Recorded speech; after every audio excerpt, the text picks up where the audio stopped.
The House will stand at ease until 10:15. The House will stand at ease until 10:15.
The hour for convening having arrived, all members of this House will please report to the floor of the House and take your seats.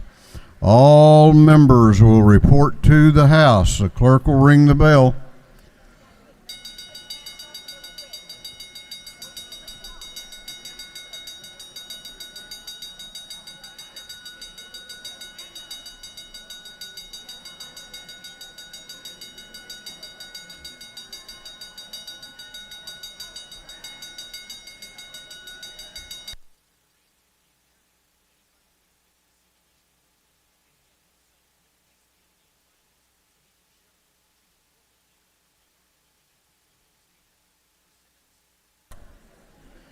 All members will report to their assigned positions.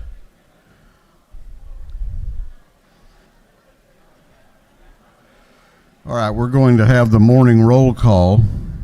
All members present will please vote green to signify their presence in the chamber, and the clerk will unlock the machines.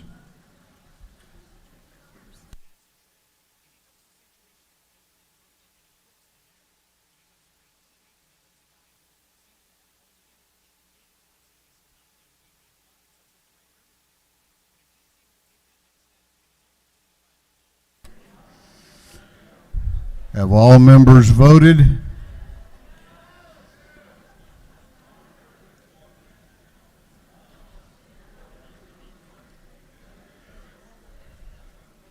Have all members now voted? If so, the clerk will lock the machines. Doorkeepers will please close the doors and keep them closed. Well, good Friday morning to everybody. Beautiful day out there today. And we're going to begin our day with scripture reading and prayer by the chaplain, after which we will pledge allegiance to the flag of our country. Our chaplain this morning will be introduced by the gentleman from the 149th House District, Representative Robert Pruitt. Representative Pruitt.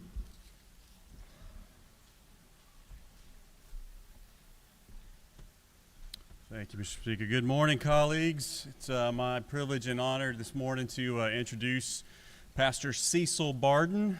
Pastor Barden is from Eastman, Dodge County. He's accompanied today by his wife of 27 years, Miss Joyce. She's out in the halls there. He has two children. A daughter, Alora, is a senior at UGA. Go Dogs. Go Dogs, he says. And his son, Aaron, is a senior at the Dodge County High School.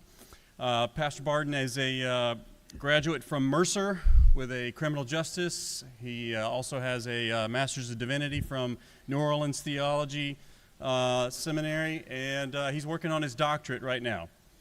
He's also a member of, served in the U.S. Army, also with the Gulf War, so we appreciate his service from that point. And he'll be serving us up a little bit of wisdom today. Wisdom will be the topic. So Pastor Barden, please come and share with us.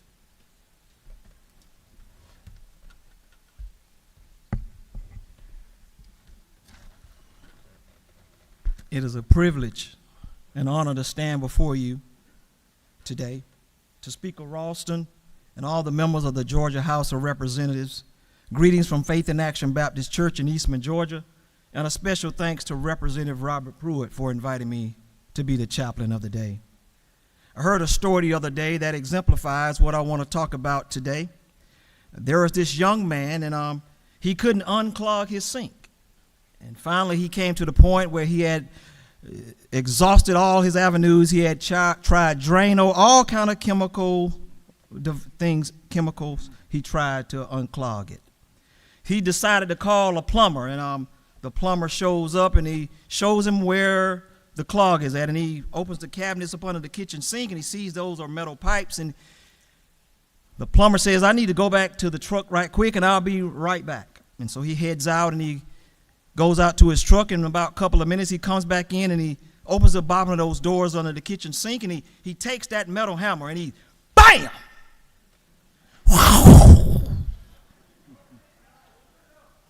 The clog just shot through.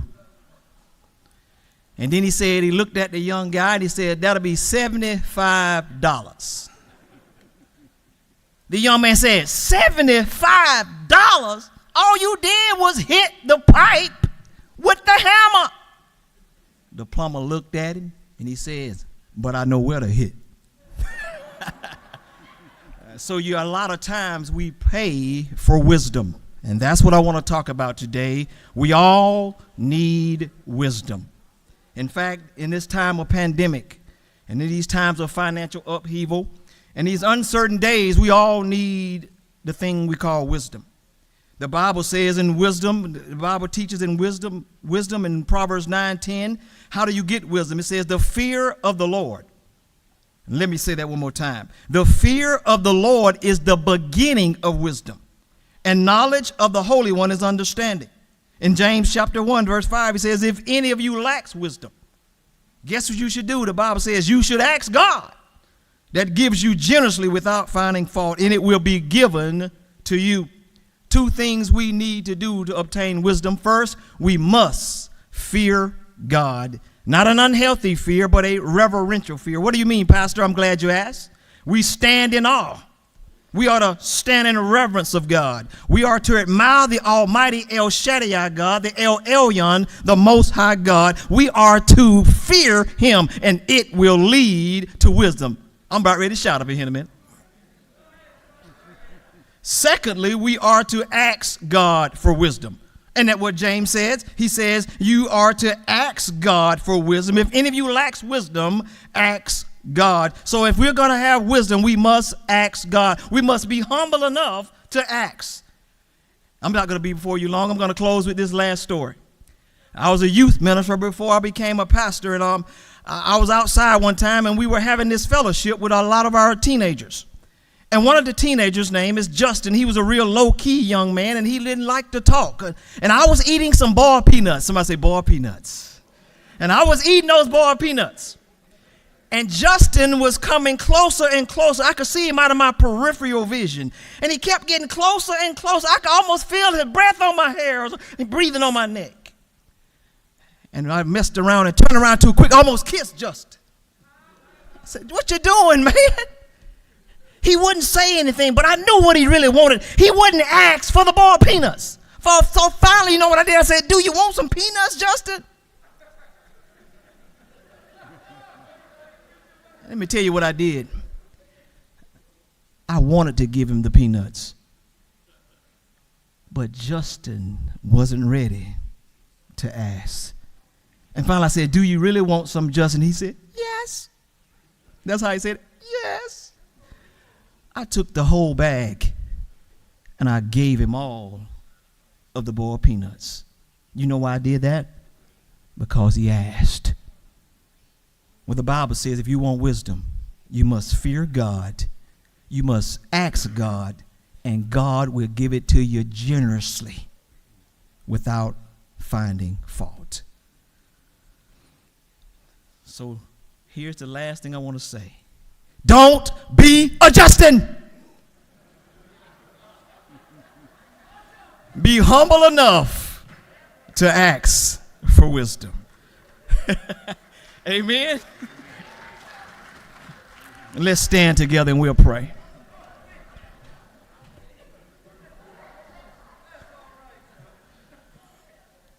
Lord, we come before you and give you praise. You are the omnipotent, all-powerful, the omniscient, all-knowing, the omnipresent, everywhere God of the universe. You are ready to give us wisdom, Lord, if we fear you and if we ask you. So, Lord, we fear you today, and we ask you right now to continually give us wisdom that we might make the right decisions and be wise enough to make the great decisions that will glorify your name and bless the residents of the state of Georgia. And I ask this in the wonderful, the powerful and the strong name of Jesus Christ, the only risen Savior. And all of God's people said amen, amen, and amen. Will you pledge with us?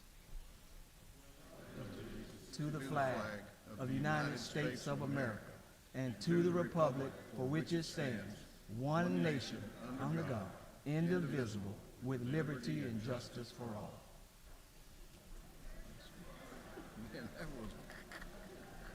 some good preaching back there. You could have taken that 2 more minutes, man. I tried to give it to you. Doorkeepers will unlock the doors.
Members may greet the chaplain in the south anteroom.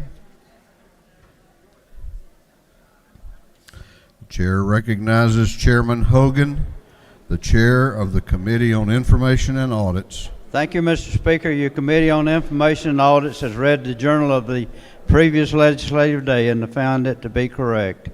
And furthermore, Mr. Speaker, I can't change the direction of the wind, but I can adjust my sails and always reach my destination.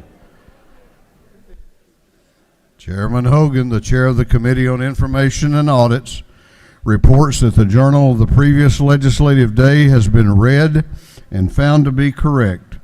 Is there any objection to the confirmation of the journal? The chair hears none, and the journal is confirmed. The clerk will read the resolution establishing the order of business for the day. Mr. Burns, on the 59th, Ms. Fallon establishes the order of business in our first part of the period, unanimous consents. Introduction of bills and resolutions. First reading and reference of House bills and resolutions. Second reading of bills and resolutions. Reports of standing committees. Third reading and passage of uncontested local bills and resolutions. First reading and reference of Senate bills and resolutions. Morning orders.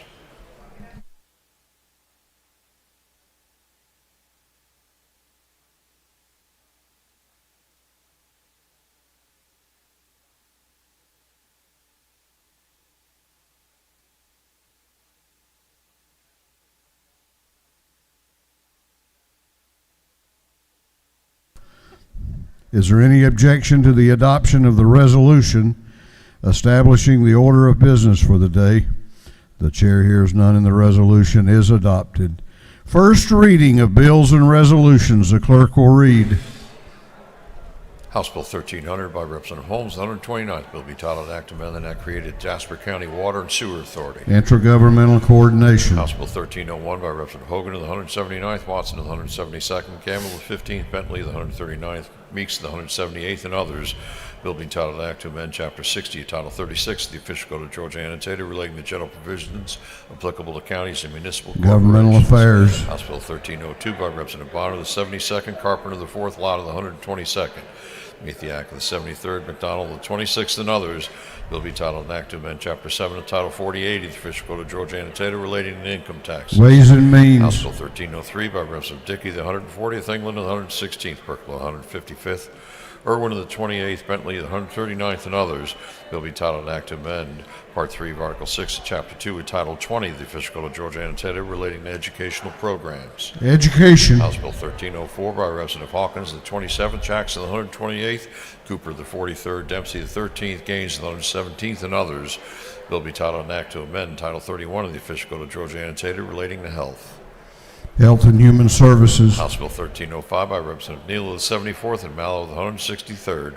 Bill be titled an Act to amend Article 2, Chapter 7, Title 48 of the Official Code of Georgia Annotated relating to imposition rate computation, exemptions, and credits from state income tax. Ways and Means. House Bill 1306 by Representative Hughley of the 136th, Smith of the 133rd, Smyrie of the 135th, Williams of the 168th, Buckner and 137th. Bill be titled an Act to amend Article 1 of Chapter 5 of Title 49 of the Official Code of Georgia Annotator relating to children and youth services. Juvenile Justice. House Bill 1307 by Representative Houston, and the 170th bill be titled an act to amend Title 25 of the Official Code of Georgia Annotator relating to fire protection and safety. Energy, Utilities, and Telecommunications. House Bill 1308 by Representative Williams, 148th, Taylor, the 173rd, Gamble, the 15th, Houston, the 170th, Jones, the 25th, and others. Bill be titled an act to amend Chapter 24, Title 33 of the Official Code of Georgia Annotator relating to insurance generally. Insurance. House Bill 1309 by Representative Thomas, the 65th, Schofield, the 60th, Lemon, the 99th, and Lewis Ward of the 109th. Bill be titled an act to amend Title II of the Official Code of Georgia Annotator relating to agriculture. Agriculture and Consumer Affairs. House Bill 1310 by Representative Donahue, the 30th, Byrd of the 20th, Gamble, the 15th, Gilligan, the 24th, and Cantrell of the 22nd. A bill to be entitled Act to amend Chapter 32 of Title 33 of the Official Code of Georgia Annotator relating to property insurance. Insurance. House Bill 1316 by Representative Neal of the 74th and Taylor of the 173rd. Bill be titled Act to amend Title 33 of the Official Code of Georgia Annotator relating to insurance. Insurance. House Bill 1317 by Representative Barr of the 103rd, Wade of the 9th, Momtahan of the 17th, Barton of the 5th, Donahue the 30th, and others. Bill be titled an act to amend Chapter 2 of Title 21 of the Official Code of Georgia Annotator relating to elections and primaries generally. Special Committee on Election Integrity. House Bill 1318 by Representative Carter of the 92nd, Beverly the 143rd, Mitchell the 88th, Holcomb of the 81st, Bruce the 61st, and others.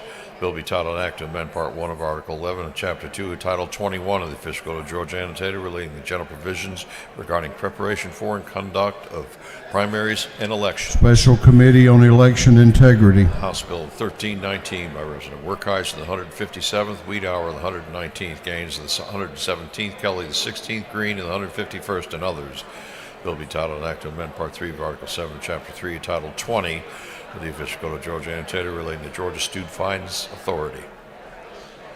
Higher Education. House Bill 1320 by Representative Knight of the 130th, Blackman of the 146th, Williamson of the 115th. Bill be titled an act to amend Title 48 of the Official Code of Georgia Annotator relating to revenue and taxation. Ways and Means. House Bill 1321 by Representative Burchett of the 176th, Dempsey of the 13th, Hitchens of the 161st, Evans of the 57th, and others. Bill be titled an act to amend Title 10 of the Official Code of Georgia Annotator relating to commerce. Judiciary. House Bill 1322 by Representative Powell of the 32nd, Jones of the 25th, Jaspers of the 11th, Mitchell of the 88th, Buckner of the 137th, and others. Bill be titled an act to amend Title 46 of the Official Code of Georgia Annotator relating to public utilities and public transportation. Energy, Utilities, and Telecommunications. House Bill 1323 by Representative Camp of the 131st. Bill be titled an act to provide a homestead exemption from Upson County ad valorem taxes. Intergovernmental Coordination. House Bill 1324 by Representative Camp of the 131st, Hawkins of the 27th, Newton 123rd, Taylor 173rd, Lumsden of the 12th, and others. Bill be titled an act to amend Chapter 11 of Title 31 and Title 33 of the Official Code of Georgia Annotator relating to emergency medical services and insurance. Insurance. House Bill 1325 by Representative Camp of the 131st. Bill be titled an act to provide a homestead exemption from Upson County ad valorem taxes. Intergovernmental Coordination. House Bill 1326 by Representative Camp of the 131st. Bill be titled an act to provide a homestead exemption from Upson County ad valorem taxes. Intergovernmental Coordination. House Bill 1327 by Representative Camp of the 131st. Bill be titled an act to provide a homestead exemption from Upson County ad valorem taxes. Intergovernmental Coordination. House Bill 1328 by Representative Camp of the 131st. Bill be titled an act to amend the act to provide a homestead exemption of $10,000 for all Upson County ad valorem taxes. Intergovernmental Coordination. House Resolution 757 by Representative Chokas, the 138th, a resolution honoring the life of Sheriff Horace Irving Snyder and dedicating a mile of road in his memory. Transportation. House Resolution 758 by Representative Neal of the 74th, a resolution encouraging all employers in Georgia to adopt streamlined job application processes. Industry and Labor. House Resolution 759 by Representative Neal of the 74th and Gilliard of the 162nd, a resolution urging local law enforcement agencies to establish public safety ambassador units.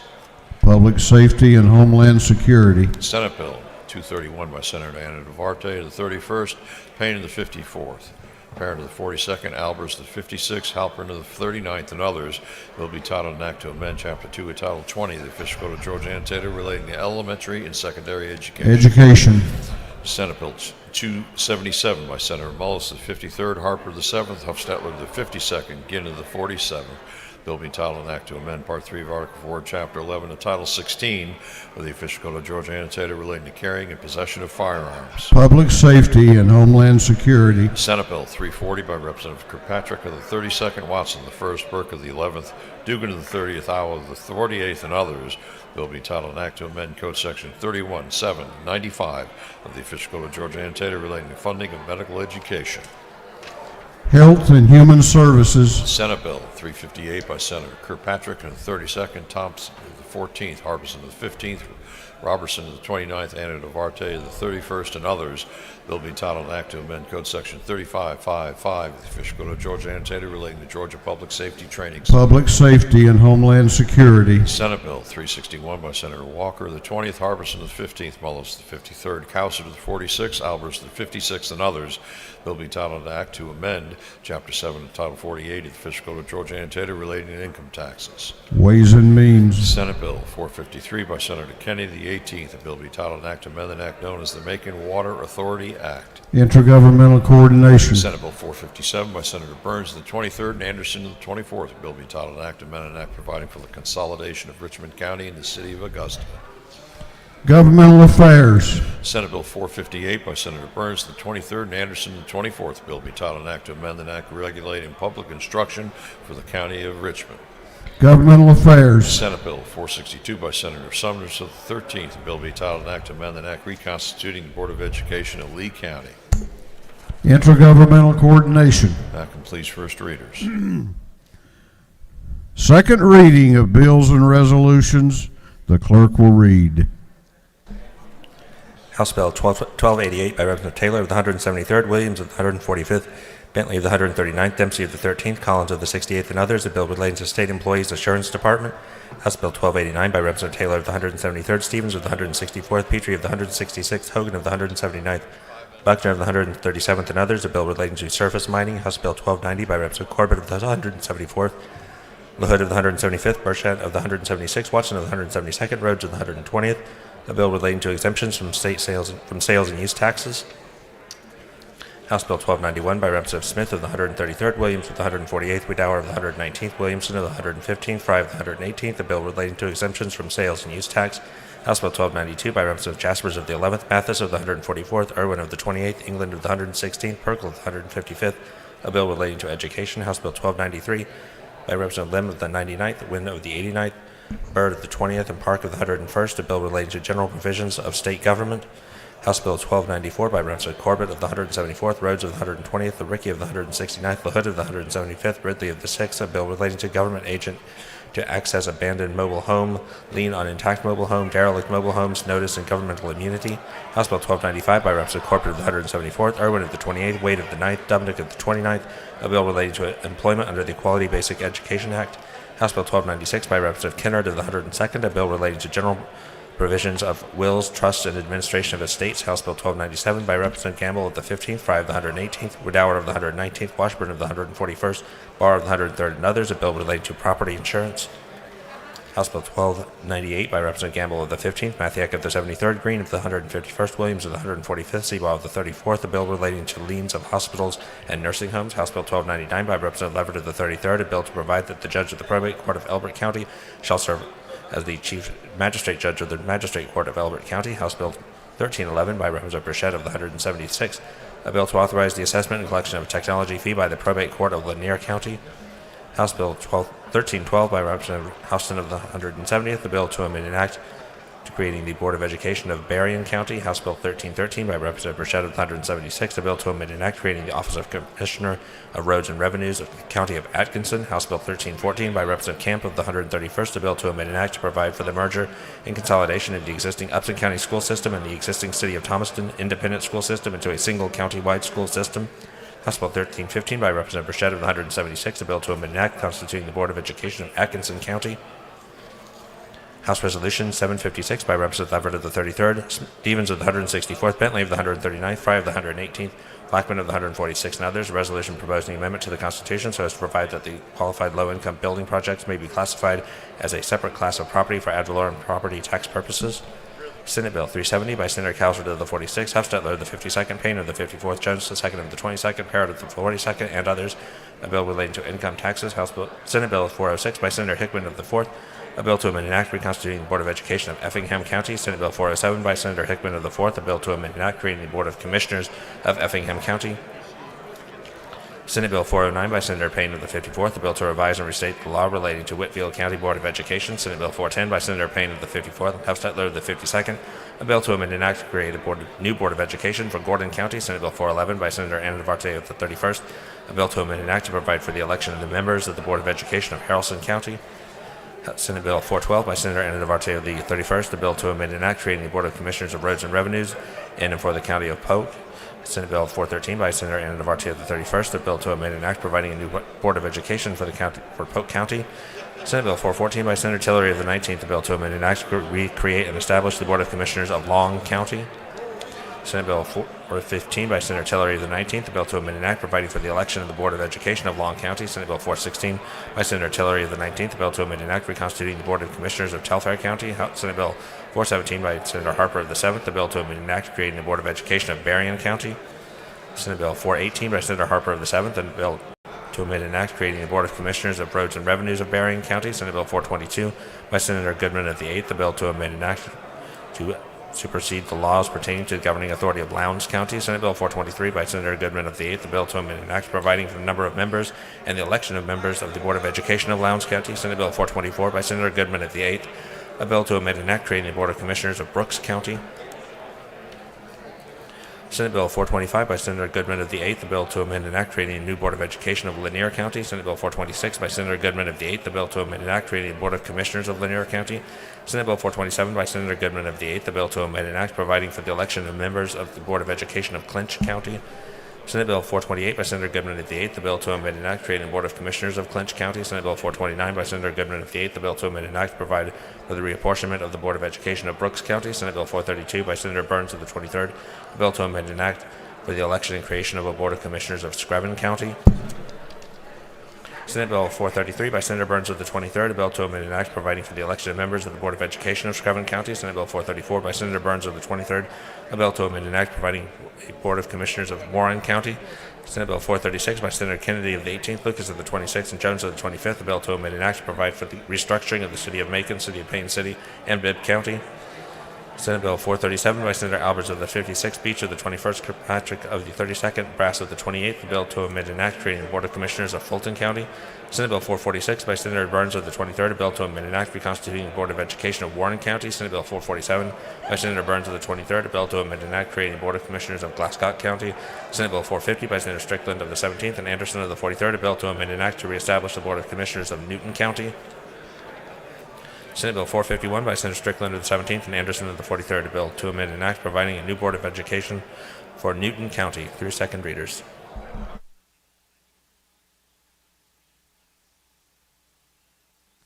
Reports of standing committees. The clerk will read.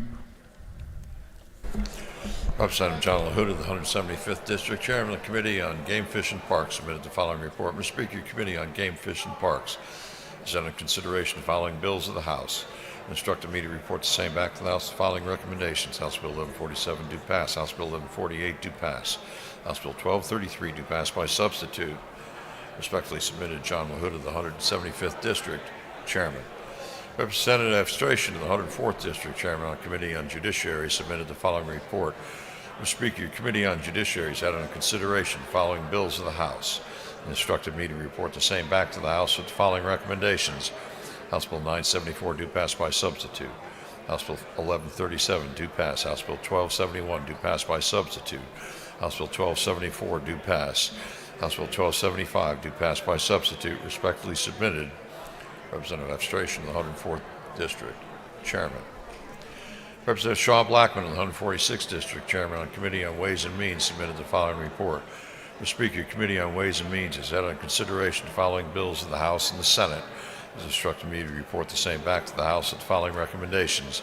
House Bill 1223 do pass. Senate Bill 87 do pass by substitute. Respectfully submitted, Representative Shaw Blackman of the 146th District, Chairman. Representative Jan Tankersley, the 160th District Chairman of the Committee on Intergovernmental Coordination Local, submitted the following report. Mr. Speaker, Committee on Intergovernmental Coordination Local set under consideration the following bills of the House and the Senate and has instructed me to report the same back to the House with the following recommendations. House Bill 1226 do pass. House Bill 1227 do pass. House Bill 1229 do pass. House Bill 1235 do pass. House Bill 1245 do pass. House Bill 1264 do pass. House Bill 1284 do pass.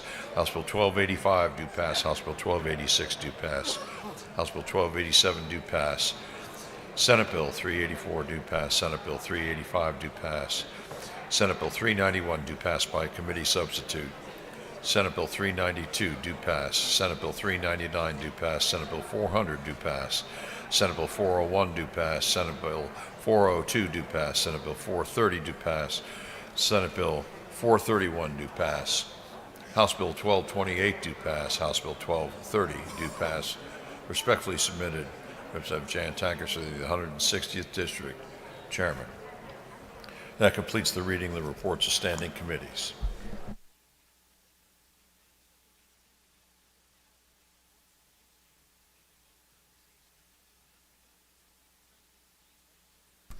All right, we're going on now to the local calendar. House will come to order. Third reading and passage of uncontested local bills.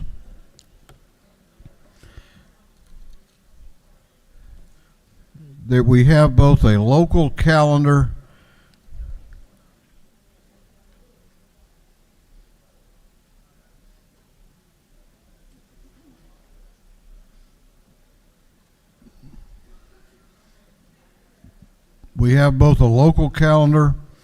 and a supplemental local calendar.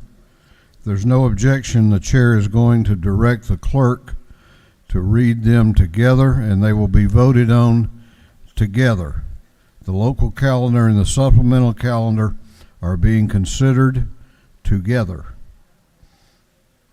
If there is no objection, we will vote on the local calendar as a whole with a recorded vote. Hearing no objection, it is so ordered. Clerk will read the local calendar. House Bill 1226 by Representative Werkheiser of the 157th Evans County. House Bill 1227 by Representative Werkheiser of the 157th Evans County. House Bill 1229 by Representative Camp of the 131st Pike County. House Bill 1235 by Representative Drunner of the 85th DeKalb County. House Bill 1245 by Representative Chokas of the 138th Sumter County. House Bill 1264 by Representative Pritchett of the 176th Ware County. House Bill 1284 by Representative Jackson of the 128th Washington County. House Bill 1285 by Representative Spirey, 135th Muskogee County. House Bill 1286 by Representative Jackson of the 128th Washington County. House Bill 1287 by Representative Camp of the 131st Upson County. Senate Bill 384 by Senator Anderson of the 24th Columbia County. Senate Bill 385 by Senator Anderson of the 24th Columbia County. Senate Bill 391 by substitute by Senator Tillery of the 19th Jeff Davis County. Senate Bill 392 by Senator Tillery of the 19th Jeff Davis County. Senate Bill 399 by Senator Burns of the 23rd McDuffie County. Senate Bill 400 by Senator Burns of the 23rd McDuffie County. Senate Bill 401 by Senator Burns of the 23rd Jefferson County. Senate Bill 402 by Senator Burns of the 23rd Jefferson County. Senate Bill 430 by Senator Summers of the 13th Worth County. Senate Bill 431 by Senator Summers of the 13th Worth County. House Bill 1228 by Representative Camp of the 131st Lamar County. And House Bill 1230 by Representative Camp of the 131st Lamar County.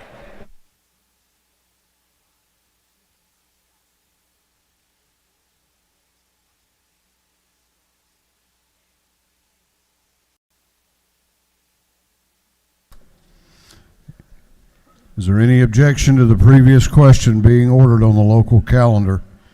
The chair hears none. The previous question is ordered. Is there any objection to agreeing to the report of the committee, which was favorable to the passage of the bill?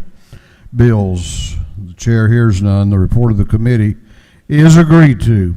Shall these bills now pass? All those in favor of the passage of the bills on the local calendar and the supplemental local calendar will vote aye. Those opposed will vote no, and the clerk will unlock the machines.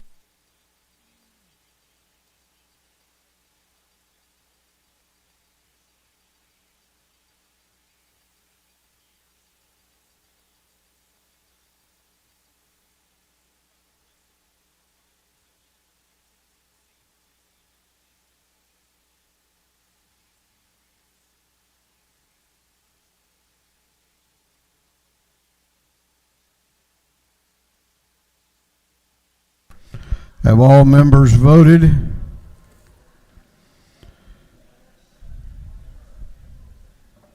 Have all members voted? If so, the clerk will lock the machines on the passage of the bills on the local calendar and the supplemental local calendar. The ayes are 144, the nays are 7. These bills, having received the requisite constitutional majority, are therefore passed. What purpose does Chairman Tankersley rise?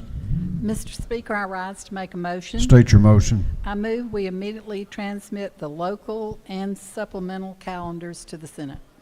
Chairman Tankersley has moved for immediate transmittal of both the local and supplemental local calendars to the state Senate. Is there objection? Is there objection? Chair hears none, and it is so ordered. All right, we're going on now to morning orders. Morning orders. Let's see, we're going to have 2 minutes each on morning orders today. Chair recognizes for a morning order Representative Bentley.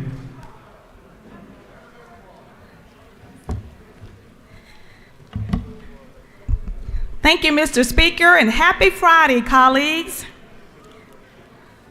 Today is a special day here in the state of Georgia because today I come forward to recognize the great works of Kelly Jackson down in Macon County, Georgia. Kelly Jackson is a counselor at the Macon County Middle School, and she was featured in the January-February issue of the Professional Association of Georgia's Educators Magazine, page 1. In the feature, educators from across the state were interviewed in an effort to document how they sustained hope and resilience the past 2 years of COVID-19. Jackson explained in the article that social isolation hit hard during the initial year of COVID. She added that she really enjoys what she does as a counselor. She realized there are trials in this life, and just because it's raining today, that the sun won't shine tomorrow. Jackson is a native of Montezuma, Georgia. She holds bachelor's degrees and master's degrees from Georgia Southern University, Albany State University, and of course Fort Valley State University. She has been a counselor in Macon County since 2011. She's been an educator for 17 years. She's a member of the Professional Association of Georgia and a member of Delta Sigma Theta Sorority Incorporated. She's the daughter of Mary Helen Jackson and the late Charlie Jackson Sr., and she has one sister, Debbie Jackson Walker, and one brother, Charlie Jackson Jr. Today is Kelly Jackson Day at the state capitol, and we just want to congratulate her for being an educator for 17 years in the state of Georgia. Thank you, Mr. Speaker and colleagues, for joining me in acknowledging Kelly Jackson. All right. You need a whole commercial. Chair recognizes Representative Benton for a morning order.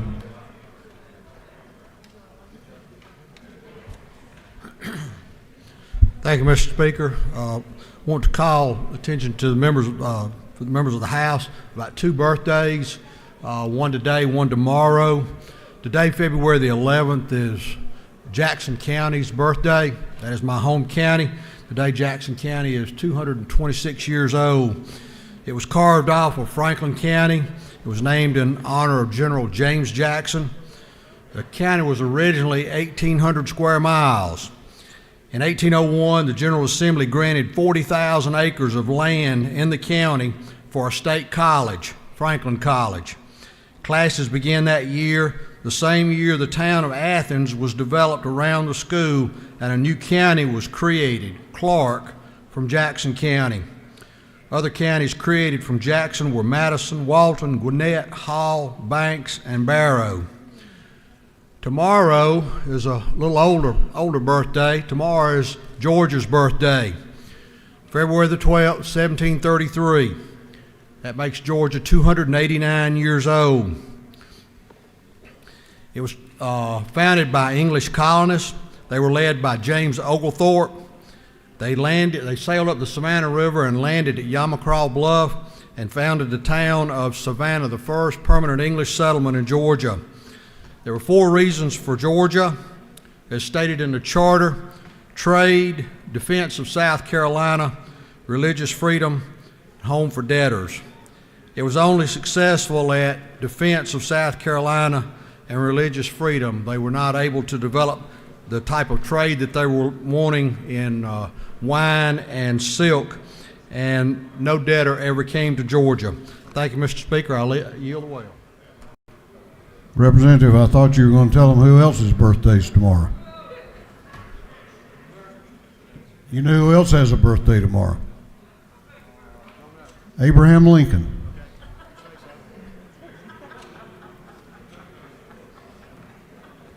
Chair recognizes Representative Schofield for a morning order. Thank you, Mr. Speaker. Good morning, colleagues. As we are well aware, February is Black History Month, a time to celebrate, acknowledge, and reflect on the contributions made by African Americans from past, present, and future. As a proud African American woman whose lineage is traced back to Senegal, I, like many of my colleagues, come from a family of doctors, lawyers, architects, tradesmen, business owners, teachers, artists, white and blue-collar workers, all who have contributed to this nation in ways often overlooked. My history was taught to me by my parents, my teachers, my pastors, my colleagues, and each day that God allows me to open my eyes, my life contributions will become somebody's history. As a member of this collective body, our history, whether good, bad, or ugly, has shaped the foundational and fundamental core values of who we are. My history is longer than the 28 days allotted and deeper than words in books. No one can deny, devalue, diminish, or disrespect my history, because I am my history. We are our history, and in this moment, we are making history. Thank you. I yield to Well. Chair recognizes Representative Carter for a morning order.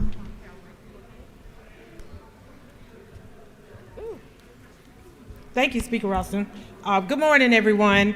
I wanted to take a moment to ask you all to stand with me as we remember Mrs. Martha Calloway. She was the executive director for the Lithonia Housing Authority. She passed away on January the 22nd. She had been there, I've been in the city of Lithonia over 20 years. She's been there that long, and she had worked really, really hard in our community. Ms. Martha was a Delta Sigma Theta. She was a member of the Red Hat Society, and she and her husband resided in Macon, Georgia, and she would drive almost every day from Macon to Lithonia to do her job. So if you would just take a moment of silence as we remember her. Thank you. Yield the will. Chair here recognizes Representative Jasmine Clark for a morning order. Thank you, Mr. Speaker. The neighborhood is graded D because of its concentration of Negroes, but the section may improve to a third-class area as this element is forced out. Wow. That is an excerpt. That excerpt is an example of a description of a black neighborhood that had been redlined. What is redlining? After the Great Depression, FDR instituted the New Deal to try to restore prosperity in America. One way to do this was through access to home ownership. In 1933 and 34, the FHA and the Homeowners Loan Corporation were created in order to provide federally insured home loans. There were exceptions, though. The FHA would insure mortgages except for those in or even near black neighborhoods. This was based on the assumption that black people moving in would reduce property values. The HOLC created residential security maps which color-coded and graded neighborhoods. All black neighborhoods were red with a grade of D. White neighborhoods deemed too close to black people were yellow or a C. While the practice of redlining is illegal now, the remnants of this government-backed segregation and discrimination are still apparent today. The limitations on black home ownerships for the 3 decades these policies were in place led to an inability for many black families to take advantage of the racial wealth, take advantage of a major contributor, take advantage of the equity appreciation and is a major contributor to the racial wealth gap today. Additionally, 75% of previously redlined districts struggle economically today. Just like a necrotizing fasciitis or flesh-eating bacteria, simply removing the parasite does not remove the damage that was caused. Let's address the damage. Thank you, Mr. Speaker.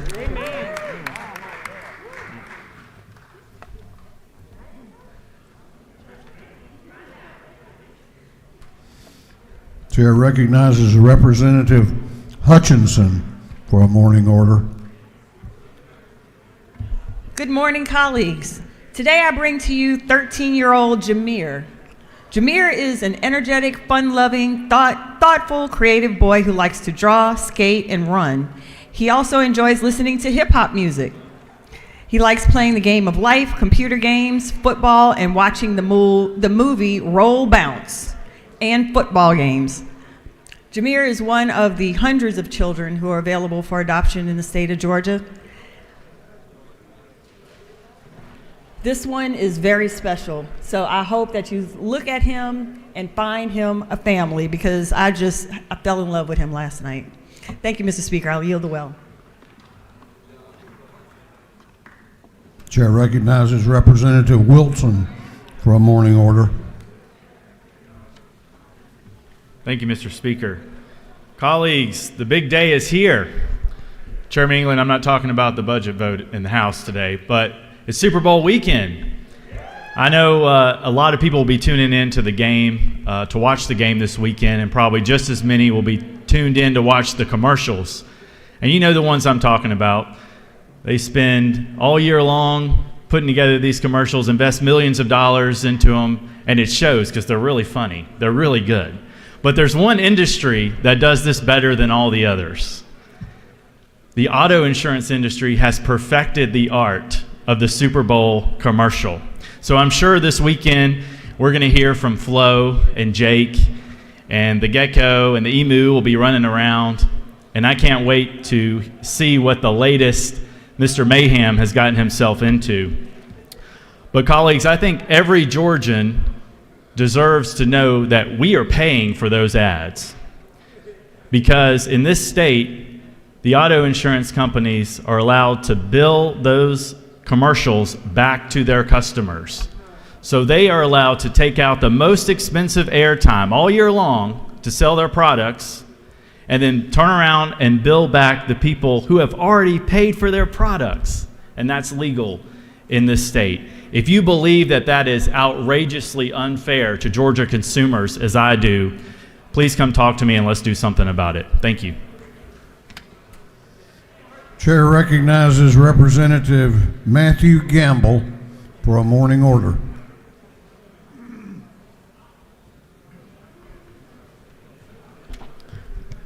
Thank you, Mr. Speaker. I rise today on a very sad occasion. Gentleman will suspend. Give the gentleman your attention, please.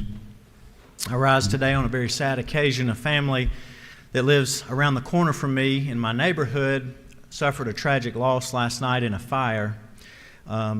Life is short, and a young little 10-year-old boy didn't make it out of this fire. It's a family that I know well. He's a friend of my son's, and we wanted to come up here today and ask this body to please keep this family in your prayers, and I'd like for Representative Gravely to say a few words.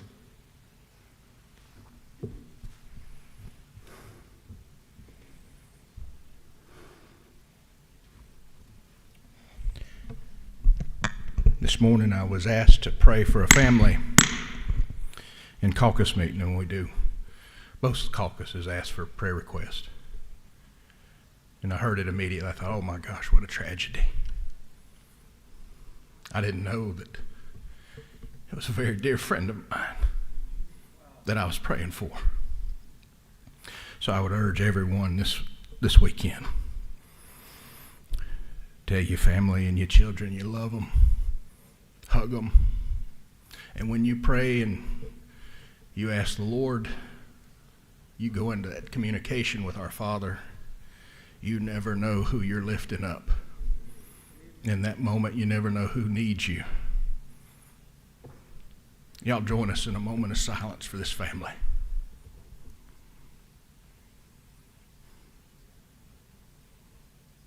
Amen. Thank you.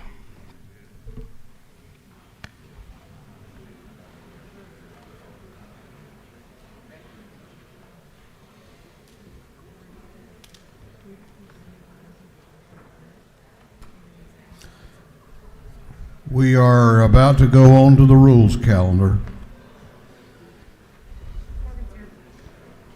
Members of the House will please take your seats and come to order. Clerk will read the caption to House Bill 1011. House Bill 1011 by Representative Hogan of the 179th and others, to be titled an act to amend Chapter 8 of Title 40 of the Official Code of Georgia Anti-Relating Equipment and Inspection of Motor Vehicles so as to exempt low-speed vehicles from permitting requirements relating to amber strobe lights or emergency vehicle designation. This bill having referred to the Committee on Motor Vehicles, that committee recommends that this bill do pass. Chair recognizes Chairman Don Hogan to present the bill. Thank you, Mr. Speaker and members of the House. I have a very, very simple bill today, which exempts low-speed vehicles from having to get a permit for a strobe light. They are required to carry a strobe light on top of the vehicle that will reach out to warn other travelers coming in their direction for at least 500 feet. So this is to exempt them from having to have a permit for the strobe light. They're required by state law to have that. And I think it's just a consumer bill and does very well to our constituents out there who have low-speed vehicles. That's the bill, and we welcome your vote positively for this bill because it's a good bill. Do you yield for any questions? I'll yield for a couple. Chair recognizes Representative Jasmine Clark to your left for a question. Thank you, Mr. Speaker. Does the gentleman yield? I yield. Thank you very much for this presentation. I just want to be clear. So if I, for example, have a tractor and I'm cleaning up on the side of the road or something, I can have the strobe light, but no one, so any person could just be on the side of the road with a low-speed vehicle and attach an amber strobe light to the top without there being any, I guess, list of the people who are permitted to do this? They're required, if they're a low-speed vehicle, they're required to have a strobe light in public property and on public roads, up to 35 miles an hour. If it's a 45-mile-an-hour roadway, they're not allowed on that roadway. Thank you. You have no further questions. Thank you, Mr. Speaker, and I ask for your favorable consideration, and I yield the well. Is there any objection to the previous question being ordered? The chair hears none. The previous question is ordered. Is there any objection to agreeing to the report of the committee, which was favorable to the passage of the bill? The chair hears none. The report of the committee is agreed to. Shall this bill now pass All those in favor of the passage of the bill will vote aye. Those opposed will vote no, and the clerk will unlock the machines.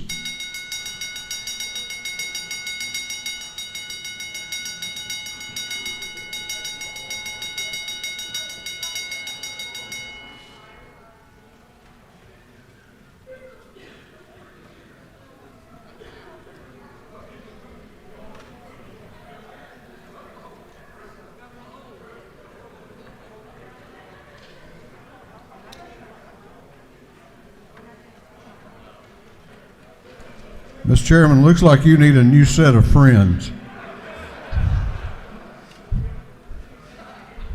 Have all members voted? Have all members voted? If so, the clerk will lock the machine on the passage of House Bill 1011. The ayes are 152, the nays are 0. This bill, having received the requisite constitutional majority, is therefore passed. What purpose does Chairman Martin rise? Parliamentary Inquiry, Mr. Speaker. State your inquiry. Isn't it true, Mr. Speaker, that his friends over there, Chairman Hogan's friends, just weren't up to speed on this bill? It took them a while to vote. He runs with a pretty fast crowd. I don't know. What purpose does Representative Rick Williams rise? Parliamentary State your inquiry. Does this also create a mayor seat on the island down at South Georgia that Representative Hogan represents? I sure hope not. We've had enough of those this session. I haven't even teased him about it this session. All right. Continuing on the rules calendar, the clerk will read the caption to House Bill 910. House Bill 910 by Representative Ralston, the 7th Jones, the 47th Burns, the 159th England, and the 116th to be titled an act to amend an act making and providing appropriations for the state fiscal year beginning July 1st, 2021 and ending June 30th, 2022, known as the General Appropriations Act. This bill having referred to the Committee on Appropriations, that committee recommends that this bill do pass by committee substitute. Ladies and gentlemen of the House, the chair now resolves the House into a committee of the whole House for the purpose of considering House Bill 910, which is the Supplemental Appropriations Bill. The chair appoints the gentleman from the 159th District, the majority leader of this House, Leader Burns, as chairman to preside over the committee of the whole House.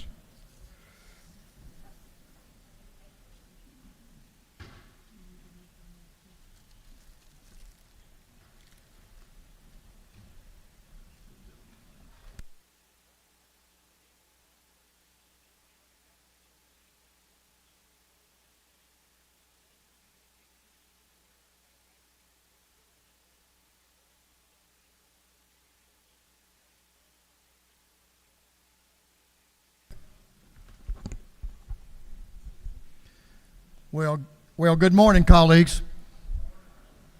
It's a good Friday, right? All Fridays are good. So we have a little business to attend to this morning. So at this time, the chair will recognize the gentleman, looks like he's ready, will recognize the gentleman from the 116th District, Representative England, to present the bill, House Bill 910. Mr. Chairman. Thank you, Mr. Chairman. Good morning, everyone. Wow, I've already put you to sleep. Good morning, everyone. Thank you. That's better. That's better. One housekeeping thing real quick. If you will, look on your desk and you'll see the budget highlights that have been printed out and placed on your desk as well. It just kind of gives you a synopsis on that, on what we'll be taking up here in just a few minutes. But thank you to all of you, and thank you for all of you that have worked so hard through this process on this amended budget over the last couple of 3 weeks.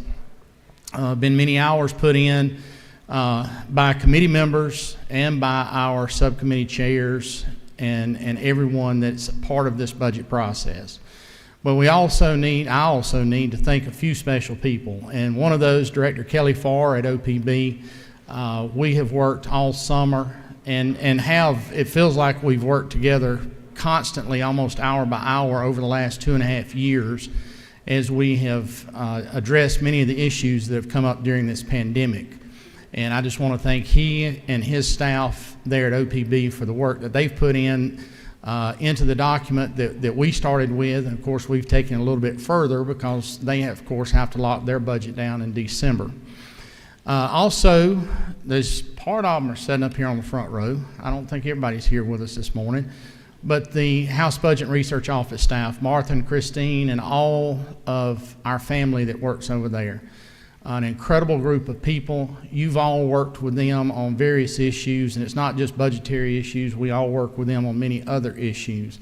But without them, none of this would be possible for us to be here today, taking up this budget and to operate, quite frankly, year-round, because it's one of those things. They have a job that while we're here for 3 months and then we're back home 9 months working and helping constituents, they're here day in and day out answering our questions or asking of the agencies the questions we may have that they're seeking answers for. And one that I've gotten in trouble for not thanking, as I thank so many other people, and that would be my bride at home, Cindy. She's the one that puts up with me being gone awful lot, just like many of your spouses do the same thing. We're all on the road. We've got things to go do, people to see, and meetings to be in, and all those things. And they hold the fort down at home. And you know, I've been blessed now for over 30 years to call her my bride, and I just want to tell her thank you as well.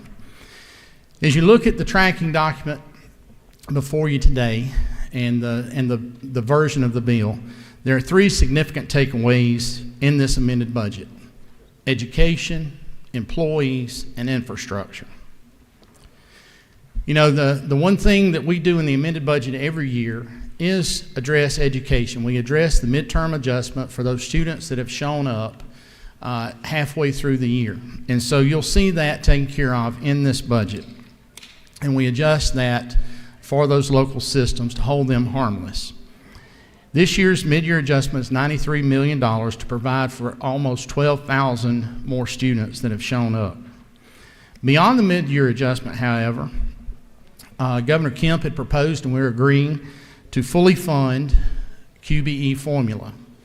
If you'll recall, during the pandemic, the worst part of the pandemic, we were just not sure what was going to happen to state revenues. And unfortunately, we had to make cuts across the board with everyone.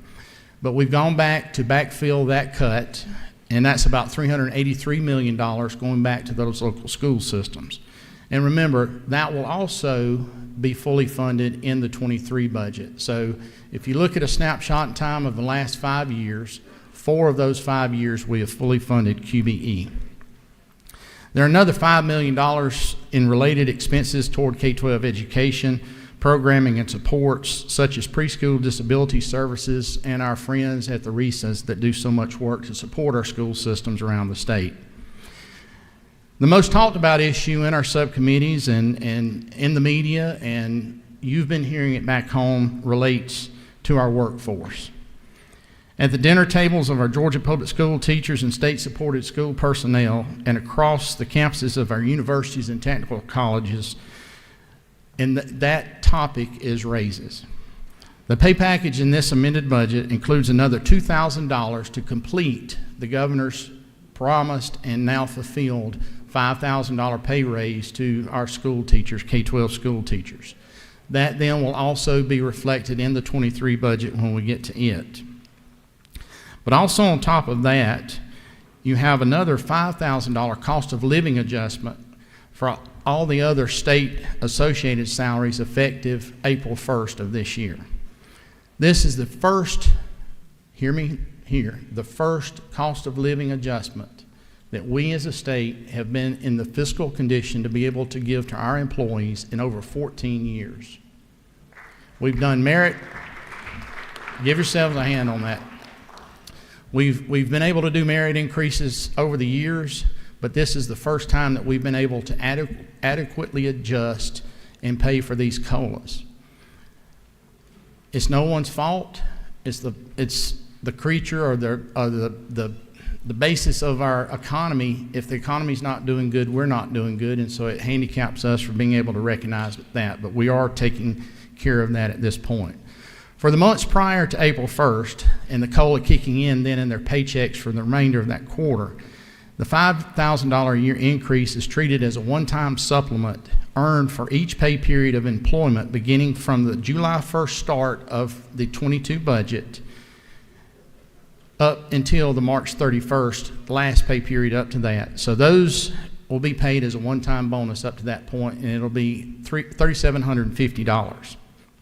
So for an employee that has been on the payroll since July 1st of last year, they will see a one-time supplement payment of $3,750, and then the remainder of the $1,250 will be added to their paycheck for that last quarter.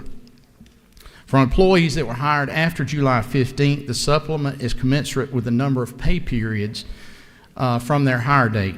For an employer hired on March the 1st of this year, for an example, has 2 qualifying pay periods during that supplement and will receive around $415, $416 as a supplement to them. But then again, as I said, it will be added then into their paycheck for the remainder of that quarter. It is important to note that the chairs and our members of our subcommittees have been doing this an awful long time. We've got a lot of institutional knowledge among our committee and among our staff. And knowing that, as we were continuing to look through all of this and recognizing our state employees, but we realized that there are another 20,000 state employees out there that are paid from other fund sources, maybe federal grants, it could be from fees, it could be from a lot of different payer sources. They're not provided for or paid for directly out of the state budget. So we understand that those individuals deserve that same recognition. They're a state employee, they're benefit eligible, and they deserve the same recognition as those, because many times they don't realize that their payer source may not be the actual state treasury. The funds flow through, but they may not realize when they see their check it doesn't say paid for with federal funds. So they're a state employee, and we're recognizing those 20,000 individuals also with the same supplement. You know, normally we adjust in adjustments like this. This is something we've really never done in the state before, never done in an amended budget before. But usually when these kind of things are done, there's usually headroom within budgets to be able to do that. However, with us doing it now, and with basically 1 quarter being left for this to take effect, that's the reason that you see what we're doing in the budget as it relates to that. So for instance, for 2 inspectors, say Department of Ag inspectors that are out there inspecting food products for us, one may be either other funds or federal fund paid, the other one may be a state employee, but they're a state funded employee, but they're both state employees. They don't necessarily know where their pay stream is coming from, but they're both state employees and they both deserve to be recognized. It should not matter to them whether it's a state funded position or an other funded position.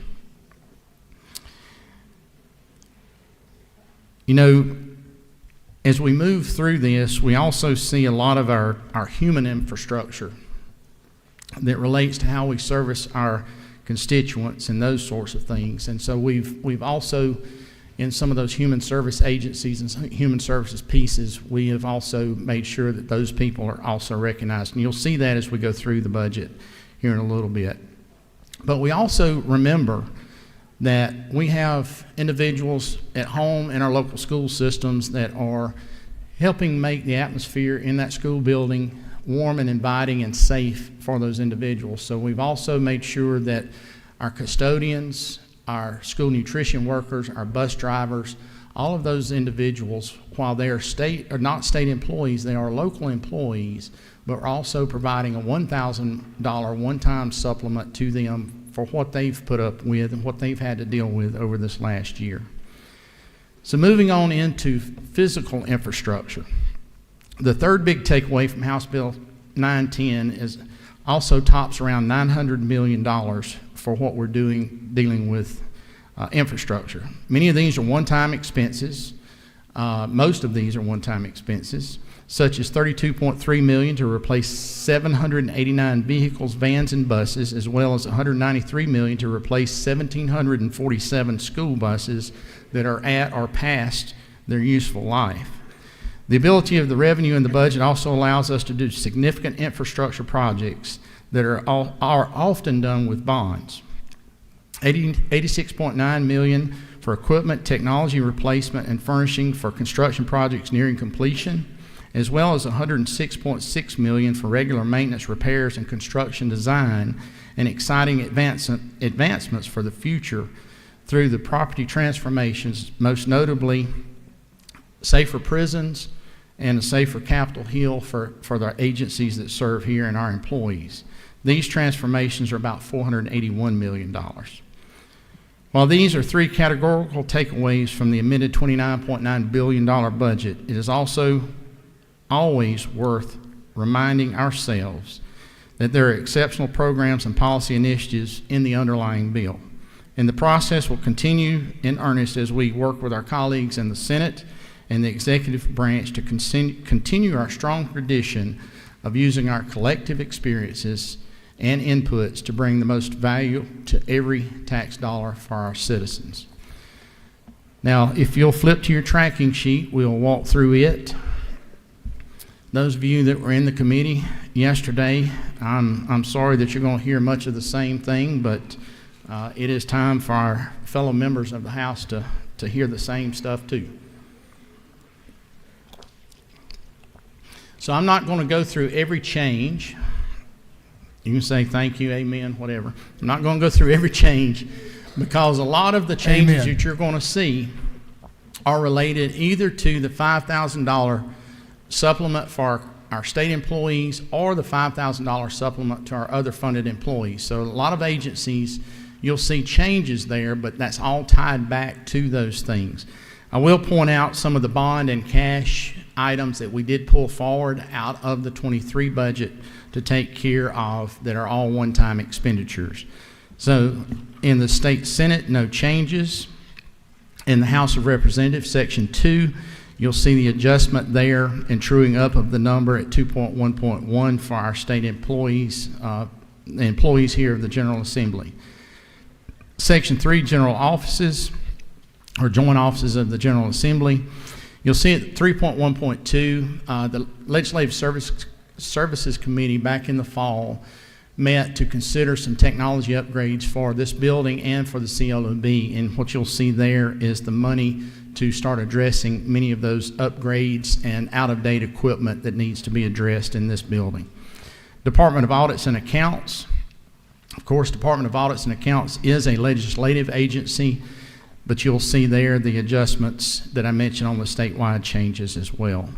Court of Appeals at 5.2, the statewide business court, you'll see some adjustments starting at 5.2.2 as a true up for the actual cost or actual payout. 5.2.3, 4, and 5 are just saying no to a proposal that they had for pay increases, but since the 5,000 is addressing, it's not necessary. Moving on to Judicial Council at 6.1.3, a restoration to some of the funds that we had to cut in 21 because of COVID. Section 7, Juvenile Courts. When the Cobb Judicial Circuit added a judge, they became eligible for an additional grant as it deals with juvenile courts, and you'll see that $12,500 added for that additional judgeship.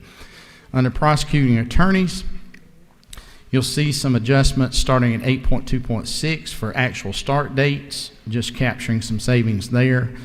Also at 8.3.6, some of the trainings that they had planned on doing have been delayed, so they're not going to be able to get all of those in between now and July 1st. And then at 8.3.7, just an adjustment for what the actuals are. Superior Courts, just one small change down at 9.3.5, dealing with the start dates of some new positions there. Supreme Court, no changes. State Office of Accounting, look down at 11.5.2 under the Government Transparency and Campaign Finance Commission. They've had several more hearings over the last year than what they traditionally had. So they've had some increased expenses as it relates to administrative law judges that do those hearings. Under DOAS, at 12.6.3, just want to highlight there. I know there was a little bit of a discussion the other day during the Subsequent Injury Trust Fund debate about this $150 million for settling of these state workers' comp claims. There is a differentiation. The Subsequent Injury Trust Fund deals with outside public sector employers. This is related specifically and only to those workers' comp claims that we have had as a state. Some of these claims are as old as, go back as far as 1980 or 1982. This will allow for them to settle up to about 700 of those outstanding claims and give surety to those families that were impacted, and also give some predictability for us going forward. Section 13, Department of Ag. Chair Lady Houston is pretty much a bulldog when it comes to folks on starting dates for new positions, and she has gone through the Department of Ag as it relates to those positions and start dates. So you'll see some deductions there. You will see an ad at 13.3.3 as it relates to the Department of Ag science lab that they have, testing lab down at Tifton.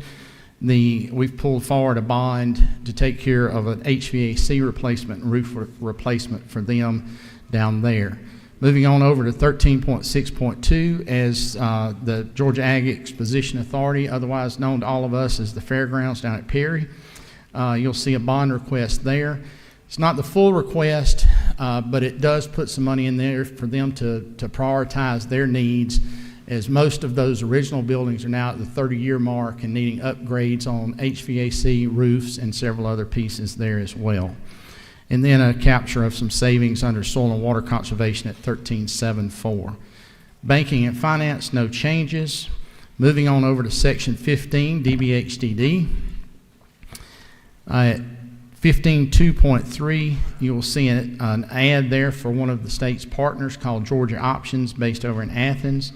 They work with people not just in the Athens area, but statewide, to support people with developmental disabilities so they can remain in their homes and in their communities. COVID and funding streams and their ability to raise private funds have greatly diminished over the last year or so, and it's put them in quite a quandary. But they have been a very good partner of ours over the years, and actually we helped invest in them to get them started up. And then you'll see a reduction at 15.2.4 as it relates to a delayed contract implementation there. 15.4.3, $310,000 for the 988 number that will stand up on July the 16th. I know Chair Lady Dempsey and I am, and many other people are very excited about that crisis line coming online and being active and live to help individuals across this state. 15.6.3, you'll see there a small ad for the Matthew Reardon Center for Autism down in Savannah. They're one of our 2 statewide autism partners, they and the Marcus Center here in Atlanta. And again, COVID has greatly impacted them as well. And so again, when you're partners with folks, you hold hands and help one another walk when one stumbles. Under Direct Care Support Services at 15.10.2, pulling forward a cash item from the 23 budget for repairs and maintenance and upgrades to some of the facilities that DBHDD has around the state as well. Department of Community Affairs, don't believe, nope, excuse me, there is one change at 16.14.3, just capturing the funds for the savings of the delayed hire for a grants administrator in 1 Georgia.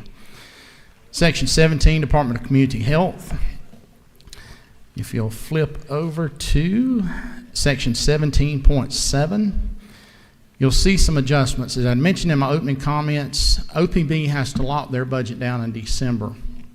And as of December, we did not know whether or not the federal state of public health emergency would be continued another quarter or not. And since then, we have since found that it will be. So you'll see a capture of some savings at 17.7.2. Then at 17.7.9, you'll see where our friends, our partners again in the nursing home industry, that have taken such a hit over the past 2 years as it relates to COVID on hiring, retention, and all those things to make sure that our elderly that are in those centers are taken care of. You'll see an additional $10 per patient day add on there that will actually totals out with the federal match at $79 million. 17.710, just the clarification of some language that we had included in the original 22 budget as it relates to professional liability and property liability insurance. Moving on down to 17.8.2, again, a greater savings there based on the extension of that FMAP bump that we're seeing. Moving over then to 17.8.6 and the Peach Care program. You'll see a reduction there, but it actually moves down into the section below it at 17.9.3, and it's just truing up for expected expenditures there. And then the savings at 17.9.2 as it relates to Peach Care based on the extension of the public health state of emergency. Under the state health benefit plan, the governor had recommended almost $180 million to go into it, to go into the reserve there that helps us make sure that we're able to maintain the health insurance rates for our state employees. We've added some additional funds there as well to further maintain that and to ensure that as well. 17.10.2, just language instructing DCH and the SHBP program to provide the FDA-approved medications for the treatment of obesity, something, again, Chair Lady Dempsey and several of you have worked on over the last several years. 17.12.1, you'll see an add there of $1.7 million for residency slots. We had to take a break in 21 as it related to residency slots, and we're not able to fund them at that point in time. So what we're now trying to do is catch back up on the partnership with our hospitals and our medical colleges around the state as it relates to that. 17.13.1, we had added money kind of late in the process last year as we were trying to stand up and make sure that some forensic pathologists were across the state, not just here in Atlanta. We partnered with Mercer and with GBI on doing that. However, they have not been able to find any of those individuals to fill those positions. Not going to be able to between now and the end of the fiscal year. So we're capturing those savings. We'll again discuss that as we go forward in the 23 budget. 17.4.1, our partnership with the Morehouse School of Medicine. We all know and understand the need for nursing staff across the state, and Morehouse and Dr. Montgomery Rice over there are very excited, and I am too, about a program that they're working on to help recruit, retain, and train nurses for rural and underserved areas going forward. Section 18, Department of Community Supervision. You'll see no changes there. Department of Corrections, Section 19, no changes. Section 20, Department of Defense, have no changes there other than statewide changes. Department of Driver Services, only one change at 21.2.4, and just pulling one of the projected expenditures for the 23 back into the 22, and that's the repaving of the carousel at the Dalton Customer Service Center for CDL training. We all know what a shortage we have in truck drivers and licensure for those truck drivers, so we want to make sure that we're able to make those wheels turn, so to speak. But don't bump. I'm just seeing if anybody's awake. Still. Over into decal, section 22.32, you'll see there the recognition of decal using the coronavirus response and relief supplemental appropriations money and ARP money, American Rescue Plan money, to provide 2 one-time salary supplements for those decal employees out in the child care centers doing pre-K around the state of $1,000 apiece. And then down at 22.3.3, utilize some existing funds for a summer transition program that they want to stand up to help children with learning loss issues because of COVID. Section 23, under Department of Economic Development, again, Chair Lady Houston and her subcommittee go after those vacant positions and those positions that had different start dates, so you'll see reductions through the document as it relates to that. Then down at 23.9.3 under tourism, The Georgia World Congress Center here in Atlanta is one of our biggest assets, quite frankly, across this state. That building itself, some of the original parts of that building are well over 40 years old and have not had roof replacements done, only patches done. And so we, over the last few years, have been biting that off a little bit at a time, and we have the ability right now with some cash dollars to go ahead and fund that roof replacement for the remainder of the World Congress Center, and you'll see that ad there of $28.8 million for that. Moving on into education, section 24. Looking at the capital equipment funds for ag education, you'll see an ad there of $4.2 million, and what we would normally do is bond that in the 23 budget, but we're able to capture some of those bond items and pull them back into the 22 and do with cash. And that's what we're doing there. 2463, you'll see a reduction there for the rural coding program that never got implemented. They're still working on that. There have been some changes at the Cyber Center in Augusta. And so as soon as they're ready to go, we're ready to go on that as well. Again, some savings at 2411.2. Then you'll see an adjustment at 2412.2 as it relates to our school nutrition workers, just going in and making sure all the FICA dollars were included in that. And so that number is a true up. 2414.3, you'll see a $5 million ad there to help school systems purchase alternative fuel vehicles. Those can either be electric, they can be propane, anything that's cleaner than diesel or gasoline powered buses. That becomes an issue when buses are sitting in traffic and those fumes are coming into the cab with the children. We just want to make sure that we're trying to protect the youngest among us as well. 2416 under QBE local 5 mil share. You'll see a couple of items there that are true ups. Again, later information from when OPB was finishing up. And then under QBE, you'll see, of course, the ad there of $382 million for the QBE restoration to fully fund QBE. Then the other adjustments there you see in that section are truly formula true ups until you get down to 2417.10, where we're also capturing the school custodians that I'd mentioned a little bit earlier. About 7,889 custodial staff across our school buildings across the state. 2418.2, just an update for a contract there with the RESAs. The other statewide changes we'd mentioned earlier. Then down at 24.22.4, Chairman Jones and his subcommittee and others have been working with the heavy construction industry here in the state in trying to create a pathway within CTE, Career Technical Education, to train these students to be able to operate heavy equipment. And kind of the idea here is it would not just be high school students, but it would also be opened up to adult students as well. There's some very good, very high-paying jobs in the industry of pushing dirt, moving dirt, hauling dirt.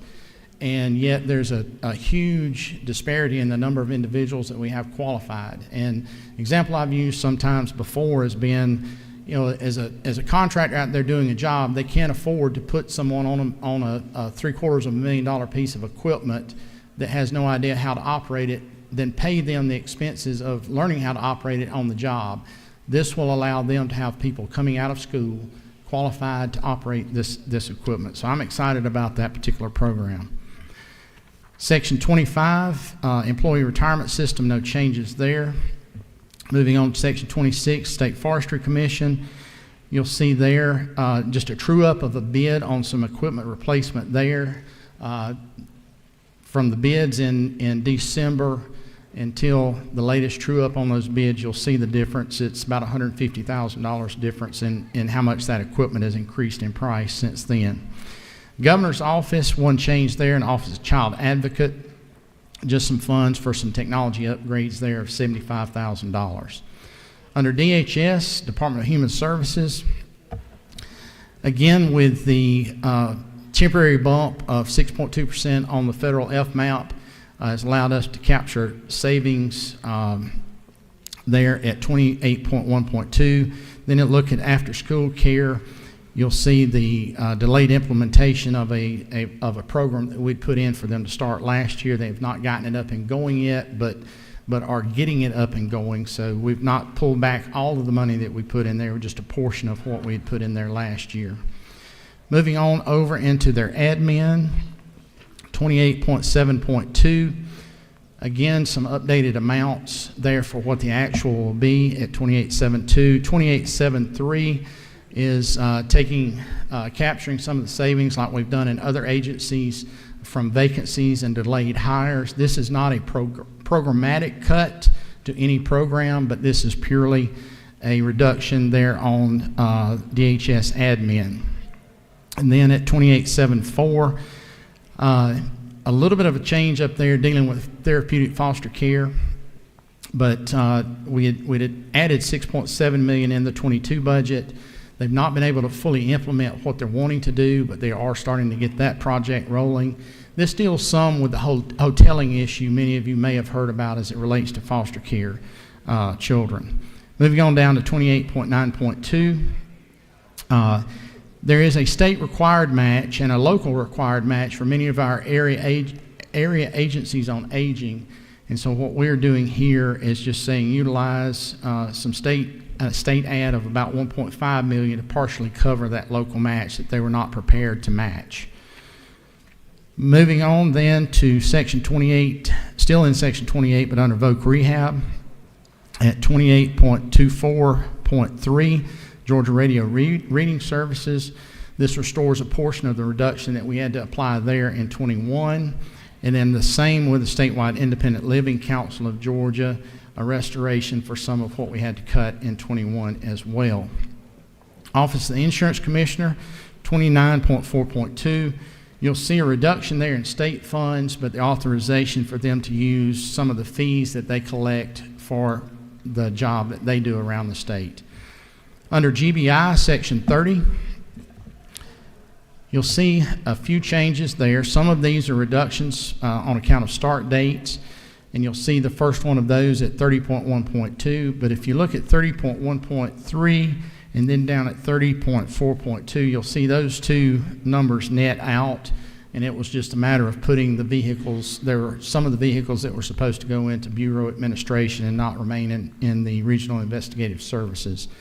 30.1.4 is part of the Speaker's law enforcement package, and this is going to help with some of the security issues and updates that they need at their headquarters. Then down at 30.3.3, I mentioned a little bit ago about forensic pathologists, and this is where we're capturing some of the dollars that we put in last year where we've not been able to implement that expansion. At 30.4.3 in Regional Investigative Services, you'll see a slight addition there, actually making all of those positions being 4 full-time positions for elections investigations going forward. 30.5.3 under the Criminal Justice Coordinating Council, you'll see there where we're telling them to use some additional unutilized funds within that program of about $1.8 million as it relates to that fund that compensates victims of crime. There was an issue over the last year or so where probation is not being able to fully collect on what they're supposed to be able to collect. So we're just trying to make sure that those victims are taken care of. Section 31, Juvenile Justice. Moving forward from the governor's recommendation in 23 at 31.3.3 and then down at 31.4.5. Some much needed repairs and maintenance at the YDCs and at the RYDCs. Section 32, Department of Labor, no changes. Department of Law, Section 33, no changes. Section 34, Department of Natural Resources. You'll see a couple of changes other than the statewide changes I've mentioned. One at 34.7.3, and that is the public safety complex that is needing to be constructed at Jekyll Island. Those of you that have been down there or have friends and neighbors and constituents that have been down there have been just amazed. I've been amazed at the work that they've done in improving the island over the last few years. This is one of kind of those final pieces to finish putting that puzzle together. 34.7.4, as people have been cooped up at home and looking for somewhere to go, they've been going to our state parks, and that's a good thing. But many of our state parks, we've had quite a bit of deferred maintenance through the years on those. And so what we're doing here is taking a step toward taking a big bite out of that deferred maintenance, and you'll see that add there $14.9 million as it relates to those. Pardons and paroles, no changes. State Properties Commission, Section 36. We did bring forward from the 23 budget a cash-funded item, and that is the mitigation plan, or the migration plan, I should say, to get our employees out of 2 Peachtree. Any of you that have been over there realize the condition of that facility. We do have quite a bit of empty space now on Capitol Hill, both at the Twin Towers and both back over here beside and behind the CLOB. So that's something that we've been working on for a couple of years to get to the point that we could actually migrate those employees back here to Capitol Hill. Public Defenders Council, no changes other than statewide changes. Department of Public Health, Section 38, no changes there. Section 39, Department of Public Safety. At 39.3.3 and 3.4, you'll see a couple of things that we brought forward from the bond package to go ahead and do here. Some savings that were realized at 39.4.3. I think we'll all understand that Chairman Hitchens probably knows DPS better than just about anybody else in this room, and so he went for those cost savings as well. That related to those 2 trooper classes. They start out with 100 but never end up with 100. One of those classes finished with 70. The other one finished with 46, and so we were able to capture some savings from that. And then at 39.4.4, some major repairs and renovations that were needing to be done at 3 of the field offices across the state. 39.5.2, part of the savings we were able to realize up there in the trooper schools we'll be using for the 10% pay supplement for the Troop C, that crime suppression unit used here in Atlanta. It's a voluntary basis for those troopers to come from around the state, and by doing so, because they're working here on weekends, they're working all night when they're here on weekends, they do deserve to see a bump there. Under Firefighter Standards and Training Council at 39.7.3, you'll see the funds there for the replacement of 2 inoperable vehicles. And then at 39.7.4 for the standing up of a database to handle the online testing that we stood up last year. Then down at 39.9, the Public Safety Training Center down at Forsyth. Again, some major repairs and renovations needing to be done there. We will be cash funding in this budget. Moving over to Section 40, the Public Service Commission. At 40.1.3, some additional funds for ongoing litigation involving the Commission's election districts. And then at 40.1.4, just a truing up of that actual need there. Section 41, Board of Regents. If you'll roll through there down into the Medical College of Georgia and its hospitals. And I want to point out that here in Regents is where a large portion of those other funded positions are that we are going in and taking care of in this budget. But you'll see at 41.13.2, again, one of those things that we thought we would be able to get stood up and going, but COVID had other ideas over the last year, so we're capturing some savings there for some programs that they were not able to implement. 41.14.4, our public libraries. We have made it a practice now for several years to put money in the bond package to help with major repairs and renovations at many of the small libraries around the state. A lot of times these are leaky roofs, they're ADA compliance issues, those kind of things, and so we'll be doing that with cash funding for this coming year, or for the rest of this year. 41.18.13, going ahead and kickstarting a couple of design projects that are needed, that are in the pipeline. One of those at the Research Tower for Georgia State here in downtown, the other one at the University of North Georgia. Then on down at the Public Telecommunications Commission at 4124.6. This kind of fills the last gap that they have in their transmission blanket across the state by providing that tower. And then at 4124.7 is an innovative tool that they came up with themselves a couple of years ago, and really didn't know that COVID was coming, but COVID wound up among us. And the program has worked incredibly well to help stem some of that learning loss and among our students statewide. So we're partnering with them to increase that program and put more applications out there that students can use. Department of Revenue, Section 42, you'll see just a language change at 42.10.2 as it relates to the refund, the $1.6 billion for the refund.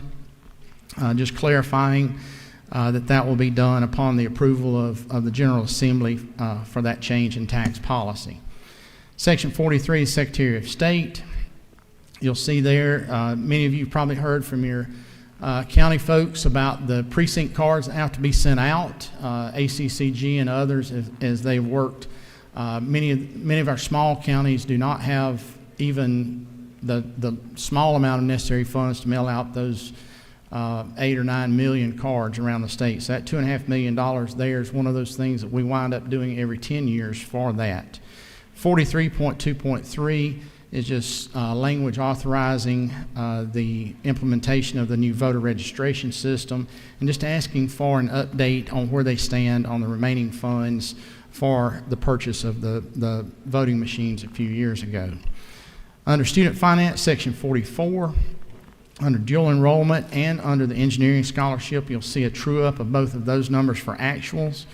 And then at 44.15.1, going ahead here and seeding the $10 million for the service counselable loans for those individuals going into the mental health field. We've talked many years about that's one of our bigger issues, and one of the reasons we've not been able to address many of the issues that we've had across the state is we don't have enough people in that pipeline. So we felt like that we could kind of get on the front end of that, especially with students that are finishing up their high school careers and maybe weighing 2 or 3 different options as to what they want to go into. But if they realize there's a way here that they really want to go into that field but couldn't figure out how to pay for it, now there's a way for them to pay for it. Section 45, TRS, no changes. Technical College System of Georgia, no changes. Under Section 47, the Department of Transportation, you'll see what looks like a lot of changes. And Chairman Perkle, I reckon he has to show off his Georgia Tech degree or something other by just moving stuff around. But in all truthfulness, most of what you see here in the changes are related to the required federal match for the federal infrastructure bill that's coming, freeing up state funds and motor fuel funds to be able to go into that required match, and not doing so in a way that would hamper any current construction projects or planned and committed projects going forward. One of the changes that you will see at 47.6.3, it also corresponds to 47.6.5 and 6.6, and what it is just saying that those transit funds from the rideshare fees, this is how we're saying those will be spent. And so that's what you're seeing throughout the DOT budget. And you'll also, one other thing, let me back up to intermodal. One of the things coming out of the Rural Development Council over the last several years has been the need to address the state-owned rail lines and get those state-owned rail lines up to a Class 2 standard with a minimum speed of 25 miles per hour.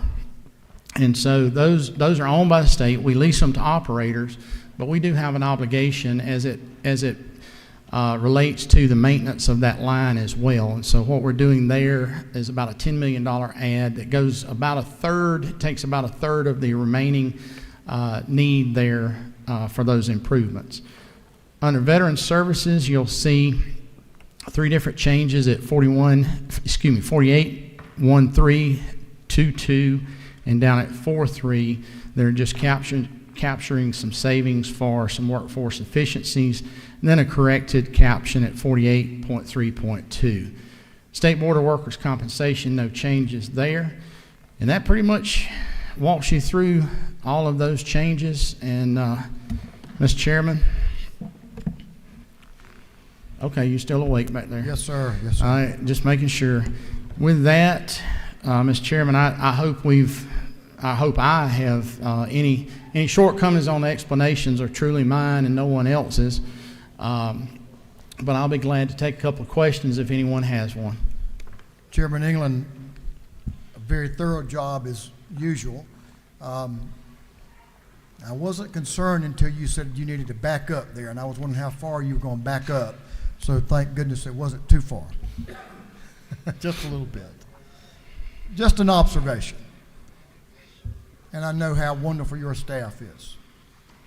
But I'm sure all the members of this chamber understand that when they've reached out to you when they reach out to you and have reached out to you over the years when we're not in this Capitol in session, I don't know many days I've talked to you that you've not been at work on this budget, preparing this budget and working with the staff and those interested in the budget and how it impacts all Georgians. So I can only say thank you for your dedication to this budgetary process and making sure that we have a complete document that addresses so many needs for our state. So my personal gratitude to you and appreciation to you, and I'm sure I speak for all of our colleagues when I say that. So thank you, Mr. Chairman. Thank you, Mr. Chairman. And as I've said many times, there is a person at the end of every one of these dollars.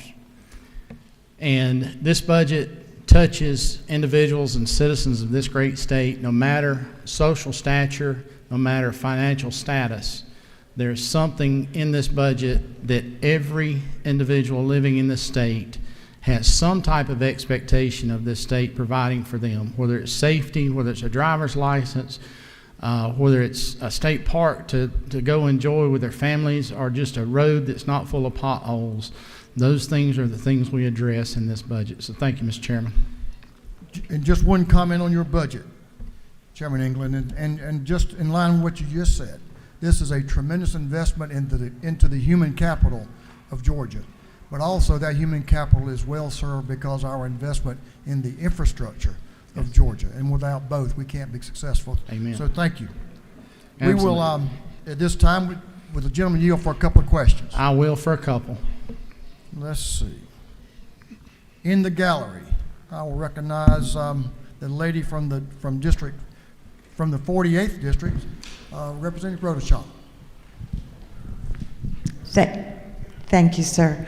Does the gentleman yield? Yes, I do. And I would concur this is an amazing investment in the human capital of Georgia, from our teachers to our state employees to everyone involved. But I had one specific question under the community health division, line 17.6.1, under the Indigent Care Trust Fund, that I see there normally we get a 14-to-1 match for state invested funds. For this budget, we're only getting a 3-to-1 match for state investment for those hospitals that, were hit so hard with people who do not have insurance. Could you explain, is there a difference, or are we maximizing federal funding?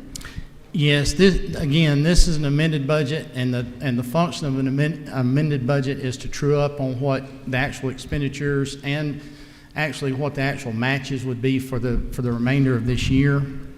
And so not always is the match the same, and it depends on which bucket it's necessarily going into, because there are buckets that the match is smaller, and there are buckets within the Indigent Care Trust Fund that are larger. Our hospital provider fee that our hospitals put into and then receive back from, it's about a 3-to-1 match on it. So there are different rates depending on what section or what bucket that those funds are going to go into. Does the gentleman further yield? Yes, ma'am. So I guess my question, obviously, that we're spending this much money as a state on indigent care, so people who do not have insurance.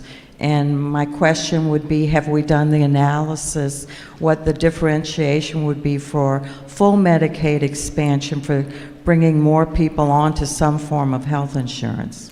Well, I think that becomes a discussion for the 23 budget. That would not be something that we would do in an amended budget. Thank you, sir. Yes, ma'am. Gentlemen, yield for another question? Yes, sir. I'll yield for one more. I know a lot of our members here have a long way to go to be home with their sweethearts for Valentine's Day weekend, so I'll take one more. And by the way, all the best to your sweetheart. Thank you. She's been in our prayers. Mr. Chairman, I see the gentleman from the 25th, Chairman Jones, to your left, has a question. Yes, sir. Thank you, Mr. Chair. Mr. Chair, do you yield? I do. Is that a red and black tie that you have on today? This is from the Ronald Reagan Museum in California, so I'm proud to wear it. Okay. All Thank right. you. Okay.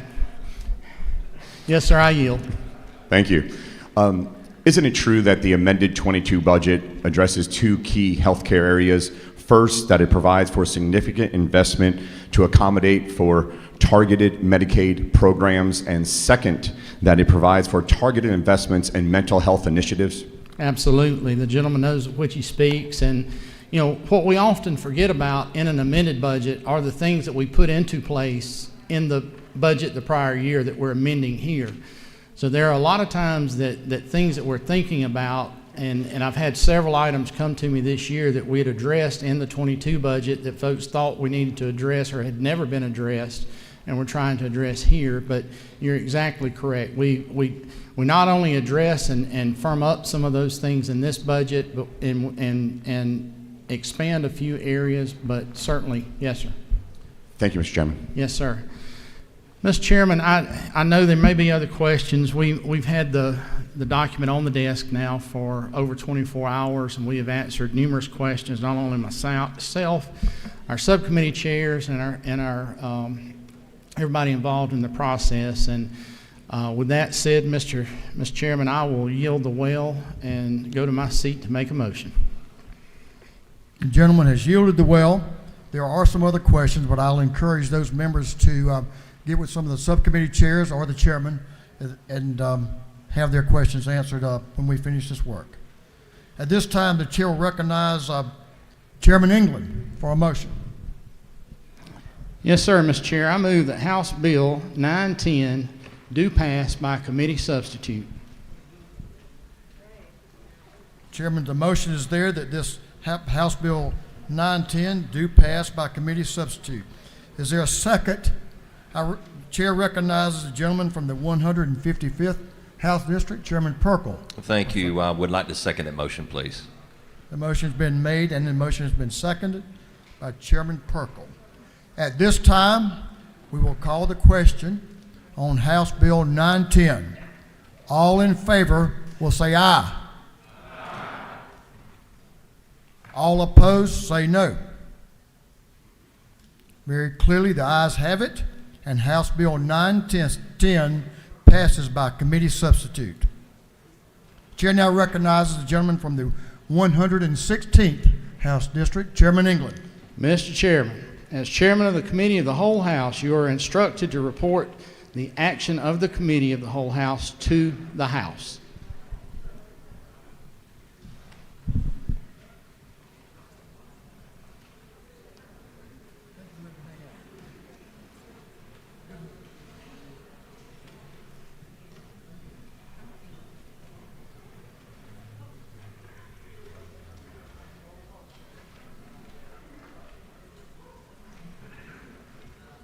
The chair recognizes the Majority Leader of the House, Leader Burns.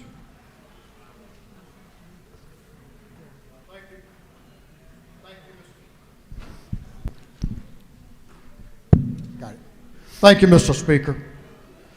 Mr. Speaker, the Committee of the Whole House has had under consideration House Bill 910 and has instructed me, as its chairman, to report the same back to the House with the recommendation that the House Bill 910 do pass by committee substitute. The report of the chairman of the Committee of the Whole House is received. The Committee of the Whole House has had under consideration House Bill 910 and has reported the same back to the House with the recommendation that House Bill 910 do pass by committee substitute. The Committee of the Whole House is hereby dissolved.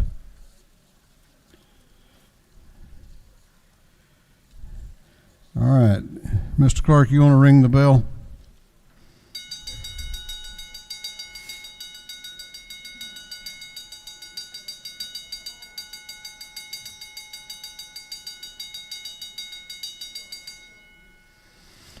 Is there any objection to the previous question being ordered on House Bill 910? The chair hears none. The previous question is ordered. Is there any objection to agreeing to the report of the committee, which was favorable to the passage of the bill? The chair hears none. The report of the committee is agreed to. Shall this bill now pass? All those in favor of the passage of the bill will vote aye. Those opposed will vote no, and the clerk will unlock the machine. What purpose does Representative McLeod rise? Parliamentary Inquiry. State your inquiry. Is it not misleading to say that the QBE formula is fully funded, since the last time it was funded was 1987, and a study was done in 2015 that clearly states that that formula needs to be updated? Okay, I'm going to recognize the chairman of the committee for a parliamentary inquiry. Mr. Speaker, Parliamentary Inquiry. State your inquiry. Yes, sir. Is it not true that the QBE funding formula is actually a formula, and the budget you have before you today in this House is based on that formula and is fully funded based on that formula? There have been reviews of the QBE funding formula. I've served on 2 of those committees over the years, where we've always came back to the idea and the understanding that the way that QBE works, while it may be almost 30 years old, is still actually one of the best ways of funding education in the United States, and that many other states across this country used this formula when it was created in 1985, have updated it similar to what we have updated it through the years for technology and textbooks and many other things that have been included. But is it not true that in this budget today, you're voting for a budget that fully funds QBE, just as it has been for 2 of the previous 3 years, and we'll be doing the same thing in the 23 as we go forward? The gentleman so states. I know he works year-round on the budget and does a great job doing that. What purpose does Representative McLaurin rise? Parliamentary Inquiry, Mr. Speaker. State your inquiry. Thank you, Mr. Speaker. Is it not true that despite the governor's intention to invest in the state workforce to this degree, and of course the great work of the committee that does the budget in the budget office, that the theme that prevailed during the budget hearings was really that the retention and investment in workforce issue is really overdue. And the reason that a lot of agency heads felt free to talk about retention is because we are making some movement. But, Mr. Speaker, is it not true that what the state really needs is a sustained, serious study of state workforce issues, so that over the long run we can stay competitive with the private sector and run the state the way it deserves to be run? If the gentleman so states, sounds like he's given some thought to the matter. What purpose does Representative Wade rise? State your inquiry. Is it not true, if you also consider the COVID relief funds from the federal government, which is derived from Georgia taxpayers, that actually exceeds the amount of the cuts that we experienced during COVID-19, and actually for the last 5 years under Republican leadership, we have fully funded education in this state? If the gentleman so states, I rely on the chairman of the committee. What purpose does Representative Jasmine Clark rise? Thank you, Mr. Speaker. Parliamentary Inquiry. State your inquiry. Is it not true that I wanted to ask the chairman of appropriations before he yielded the well, because I got this question from my constituents, whether or not the raise for teachers is a one-time raise, or if that raise was a continued raise, because I think that if it's a one-time raise, we would actually describe that as a bonus. That's my inquiry. Thank you. Okay, I'll give you a couple of minutes if you want to come over here and ask him. Chair recognizes Representative Erica Thomas. Or what purpose do you rise? Parliamentary State Inquiry. your inquiry. Is it not true that in this budget we are giving over $42 million to the foster care system to help a lot of the foster children that are now in hotels? Is this not true? It's my understanding that we are. Thank you. All right, we're going to go ahead now. Is that how all members voted? Have all members voted? If so, the clerk will lock the machines on the passage of House Bill 910. The ayes are 152, the nays are 4, and this House has approved the supplemental budget as set forth in House Bill 910. House Bill 961 will be postponed to the next legislative day.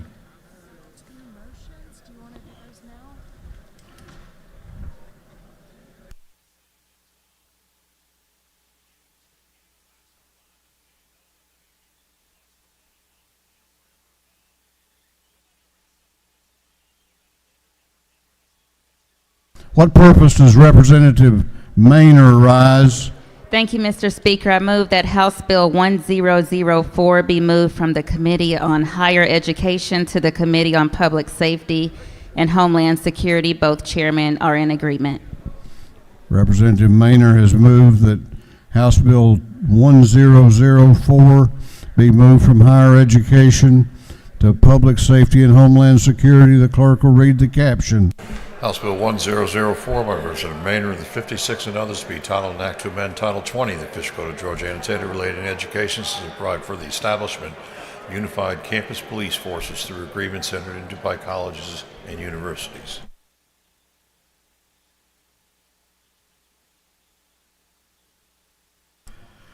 On the lady's motion that House Bill 1004 be recommitted from the Higher Education Committee to Public Safety and Homeland Security. Is there objection? Is there objection? The chair hears none, and it is so ordered. What purpose does Chairman Blackman rise? Make a motion. State your motion. I move that Senate Bill 330 be moved from the Insurance Committee to the Ways and Means Committee. Both chairs are in accordance with that movement. Clerk will read the caption. Senate Bill 330 by Senator Albers, the 56th, Dugan, the 30th, and others to be entitled an act to amend Title 33 of the Official Code of Georgia annotated relating to insurance so as to prohibit insurers from canceling, modifying coverage, or refusing to issue. On the motion of Chairman Blackman that Senate Bill 330 be recommitted from the Insurance Committee to the Ways and Means Committee, is there objection? Is there objection? Chair hears none, and it is so ordered. The clerk will now read the caption to a group of privileged resolutions. Commending Miss Maggie Reese Hines of Carrollton, Georgia, the UGA Redcoat Marching Band Trumpeter Section Leader and UGA Battle Hymn Soloist. Recognizing February 16, 2022 as Sex Trafficking Awareness Day at the State Capitol. Recognizing February 16, 2022. Commending Miranda Colon and Emily Kalick, the Georgia Department of Education 2020 Georgia Scholars. Recognizing, commending Emily Digby on earning the title of 6A Player of the Year. Recognizing, commending Leah McCarthy for winning the Gwinnett County Girls High School Diving Championship. Recognizing, commending, congratulating the Mill Creek High School's wrestling team for winning the 2021-2022 Region 8 Class 7A Duals Championships. Congratulating Mill Creek High School Boys Cross Country Team for winning the 2021-2022 GHSA Class 7A Cross Country State Championships. Congratulating Greenville Middle Lady Patriots for winning the Region 5 Middle School Girls Basketball Championship. Recognizing, commending ARC Temporary Staffing. Commending the Building Owners and Managers Association of Georgia and recognizing February 22nd, 2022 as BOMA Georgia Day at the State Capitol. Congratulating the McIntosh Chiefs. Commending Jenna Daniel, Bowdoin High School's 2022 Star Student. Commending Stephanie Norton, Bowdoin School's 2022 Star Teacher. Commending the Cherokee Veterans Community for 5 years of unwavering service to local veterans. Honoring the 151st anniversary of St. James Lodge and recognizing, commending Pastor Jerry Black, and for other purposes. That completes the reading of the privileged resolutions.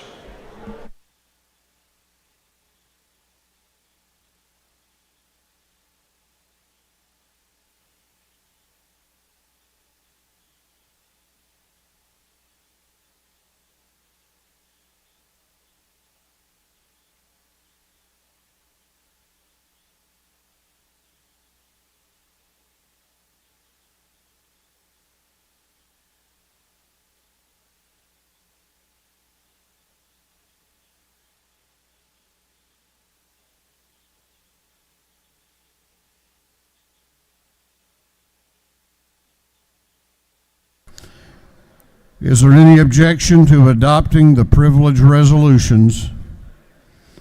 The chair hears none, and the resolutions are adopted. Now, we don't have many announcements. Chair recognizes Representative Holland for an announcement. Thank you, Mr. Speaker. The City of Atlanta delegation will meet immediately upon adjournment via Zoom. I think our Senate colleagues are already there waiting for us. Thank you. Okay, we have, if I could have your attention, please. We have one birthday, which I'm going to recognize in a moment, but we've just gotten word up here that Chairman Bonnie Rich is at the emergency room with her husband. She asks that all members of the House please keep them in their prayers. Chairman Rich. Today's the birthday of Representative Mandisha Thomas. Representative Thomas.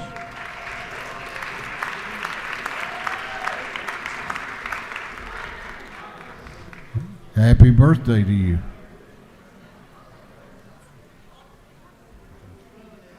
All right. Time to go home for the weekend, isn't it? Super Bowl Sunday.